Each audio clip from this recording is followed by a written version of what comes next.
De zorg in Zeeland komt steeds meer in de problemen door personeelstekort en vergrijzing. En dus moeten de Zeeuwen zelf aan de slag met hun gezondheid. Het begint misschien om te kijken of je die dagelijkse beweegnorm kunt gaan halen van 30 minuten per dag of 150 minuten op weekbasis. En dat is bereikbaar voor heel veel mensen, alleen we weten het ook niet altijd. En verder in deze Zeeland nu. Dit gaat maar net goed bij Sas van Gent. En wie heeft Poes Sproetje doodgeschoten?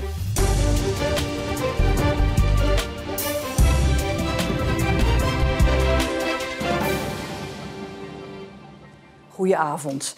Dat de toekomst van de zorg in Zeeland onder druk staat door vergrijzing en personeelstekort is bij veel mensen bekend. Veel Zeeuwen merken nu al dat er gaten vallen, blijkt uit onderzoek in opdracht van de Zeeuwse Zorgcoalitie. Van de 1000 ondervraagde Zeeuwen zegt 7 op de 10 nu al gevolgen te ondervinden van vergrijzing en personeelstekort. En 8 op de 10 maakt zich zorgen over de toekomst. Ook zorgprofessionals en gemeentemedewerkers werden ondervraagd. En als het gaat om wie er verantwoordelijk is voor het vinden van een oplossing, wijzen ze vooral naar elkaar. En daarnaast wijzen ze samen naar de landelijke overheid. Toch ziet de opdrachtgever voor dit onderzoek, de Zeeuwse Zorgcoalitie, ook een grote rol weggelegd voor jou en mij, de inwoners van Zeeland. Ik geloof wel heel erg in het feit dat je makkelijker je eigen gedrag kunt veranderen dan het gedrag van anderen. Dus het heeft niet zoveel zin om naar elkaar te wijzen. We hebben alles en iedereen nodig. Dus laten we het vooral ook samen doen. En daar moeten we ook wel bij realiseren dat er natuurlijk ook een deel van de Zeeuwen is dat ook wel wil, maar misschien niet altijd even makkelijk kan. En ik zou ook graag de boodschap mee willen geven dat ook kleine stapjes gaan helpen. Dus begin klein, dan wordt het vanzelf groter. En wat voor stappen zijn dat dan? Nou ja, dat begint misschien om te kijken of je die dagelijkse beweegnorm kunt gaan halen van 30 minuten per dag of 150 minuten op weekbasis. En dat is bereikbaar voor heel veel mensen, alleen we weten het ook niet altijd. Wat voor effect zou dat dan hebben als al die Zeeuwen dat gaan doen? Gaat het er nog echt voor zorgen dat er minder zorg nodig is? Nou, in ieder geval zou een deel van de zorg wel uitgesteld kunnen worden. Hè? Dus gezonde levensstijl gaat absoluut helpen in de preventie voor mensen dat ze niet de reguliere zorg in hoeven. En dan kunnen we die zorg ook bereikbaar houden voor de mensen die het wel nodig hebben namelijk. Ja, aangeschoven hier is Jannes Goedbloed, verslaggever. Ja, Jannes, is toch wel heel opmerkelijk hè, dat de Zeeuwse Zorgcoalitie zegt dat wij het dan maar zelf moeten gaan doen voor een deel. Ja, maar tegelijkertijd is er ook ruimte voor, blijkt tenminste uit dat onderzoek. Want net iets minder dan de helft van de 1000 ondervraagde Zeeuwen geeft aan bereid te zijn om gezonder te gaan leven, zodat ze in de toekomst minder zorg nodig hebben, om zo die zorg te ontzien. En het gaat er met name om hoger opgeleide en mensen die naar eigen zeggen gezond zijn. En wat verder opvalt is dat de Zeeuwse Zorgcoalitie er van tevoren eigenlijk van uitging dat maar een beperkt aantal Zeeuwen op de hoogte zou zijn van de problemen van de Zeeuwse zorg. Maar uit onderzoek blijkt dat de meeste mensen het eigenlijk wel al weten. Dat er een personeelstekort is, dat veel huisartsen met pensioen gaan, dat er een vergrijzing zorgt voor een grotere vraag naar zorg. En ja, 80% van de Zeeuwen is daar dus al van op de hoogte. Wat ook opvallend is, hè, we weten dus dat de zorg onder druk staat, maar dan ligt er juist nu een brief van de burgemeester van Goes waarin hij ervoor pleit dat het ADRZ, het ziekenhuis in Goes, dat open blijft. Ja, dan denk ik, heb ik iets gemist? Is er een gevaar dan dat het ziekenhuis dicht moet? Nou ja, demissionair minister Kuipers is wel voorstander van het meer centraliseren van ziekenhuiszorg. Hij wil daarom onder meer af van die 45-minuten-norm voor ambulances, dat ze binnen die 45 minuten in een ziekenhuis moeten zijn. Ja, als hem dat lukt, dan ga je toe naar een situatie waarin er misschien maar 1 ziekenhuis is in Zeeland, of dat we misschien zelf wel naar buiten de provincie moeten voor ziekenhuiszorg. Meerdere burgemeesters komen daar dus nu tegen in opstand, onder wie dus burgemeester Frenzel van Goes. En die burgemeesters vinden ook met de verkiezingen voor de deur dat zulke regionale ziekenhuizen moeten blijven bestaan. Jannes Goedbloed, dankjewel.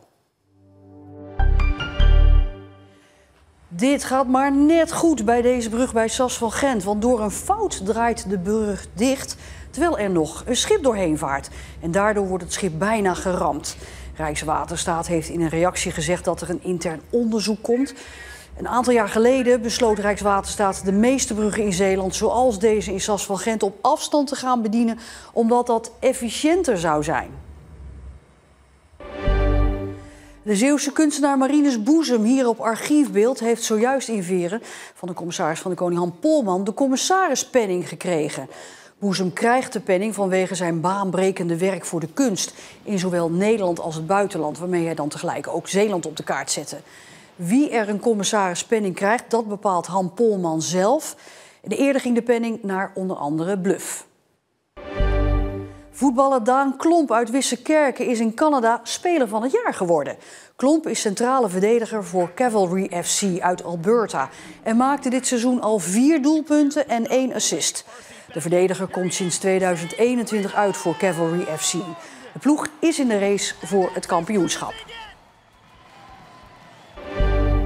Het informatiecentrum over de Grote Dijkversterking in Hansweert gaat vaker open.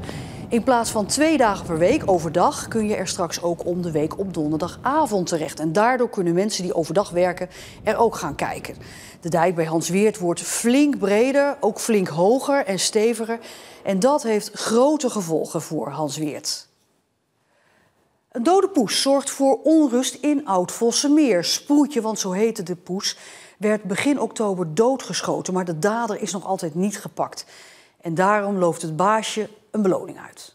Het was echt wel een gericht schot geweest, ja. Dit is baasje Mirjana samen met de overgebleven poes Panda. Tot vrijdag 6 oktober was dit Sproetje haar thuis. Maar die dag was ze ineens spoorloos. Na een tip van een buurmeisje werd Sproetje gevonden in een tuin in de buurt. Het bleek er echt een mooi rond gaatje te zitten. Ja, echt op 1 plekje. Ja, toen wisten we eigenlijk van, ja, die is beschoten. Mirjana liet Sproetje onderzoeken in België.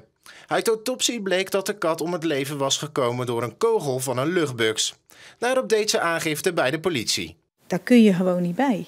En zeker in zo'n woonwijk met allemaal kindjes. En ja, dat is gewoon iets, ja, dat kun je niet bevatten.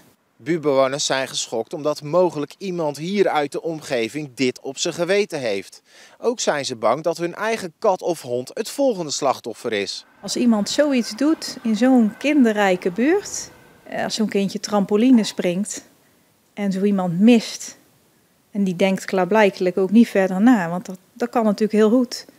Ja, dan is het kindje. En dan? Mirjana looft een beloning uit van €500 voor de tip die leidt naar de dader. De politie onderzoekt de zaak van Sproetje. Vanavond dan is het zover, dan staat de Zeeuwse klassieker eindelijk weer eens op het programma. De Zeeuwse voetbaltoppers Hoek en Kloetingen nemen het na 10 seizoenen weer tegen elkaar op in de 3e divisie.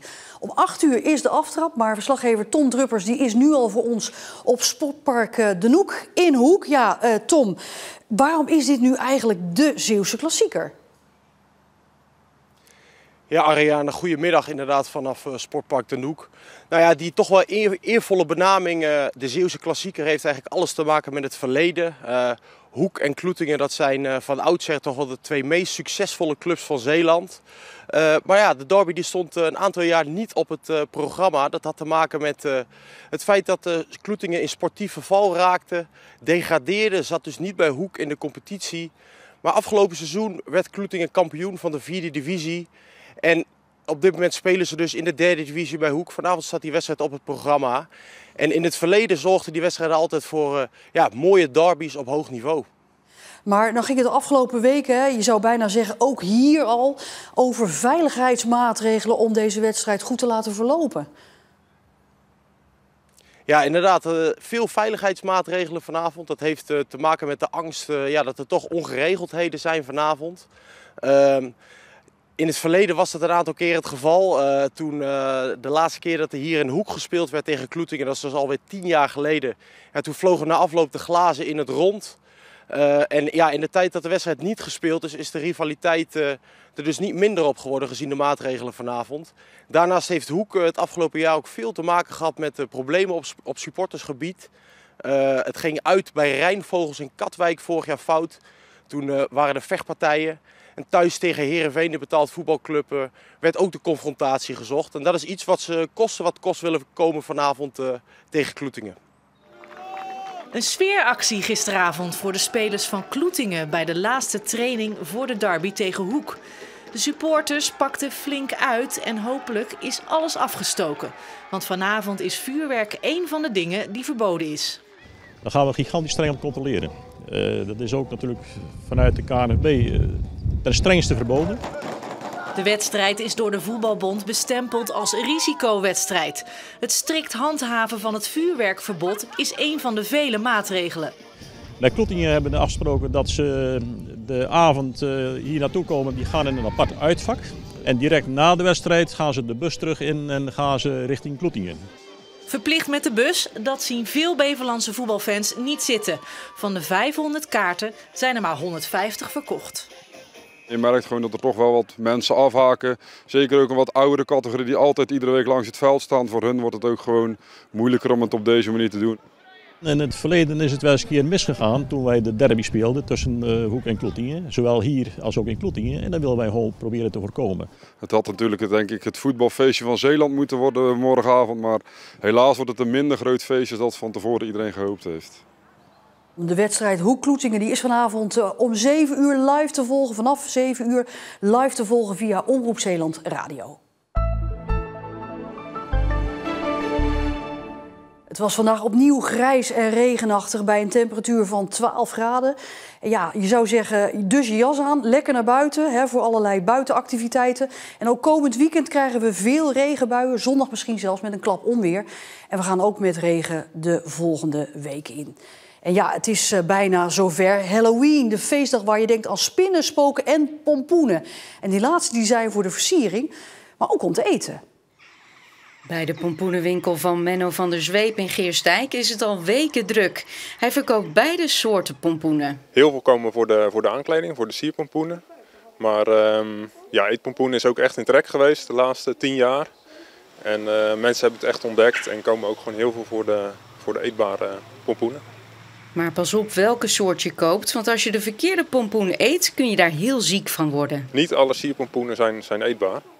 En we krijgen daar heel veel vragen over altijd. En dan proberen we dat zo goed mogelijk uit te leggen. Als je naar deze kijkt, dit zijn de echte sierkalebassen. Die zijn gewoon echt keihard. Je kan er bij wijze van spreken een raad mee ingooien. Je krijgt er ook geen mes in. En dit zijn dus degenen waar je een beetje moet oppassen. Überhaupt zit er heel weinig vruchtvlees in en die kunnen bitter zijn. Nou, goed om te weten. Tot zover deze Zeeland Nu. Vergeet dus niet om 7 uur de radio aan te zetten voor die speciale uitzending rond Hoek-Kloetingen. Alvast een heel fijn weekend en tot morgen.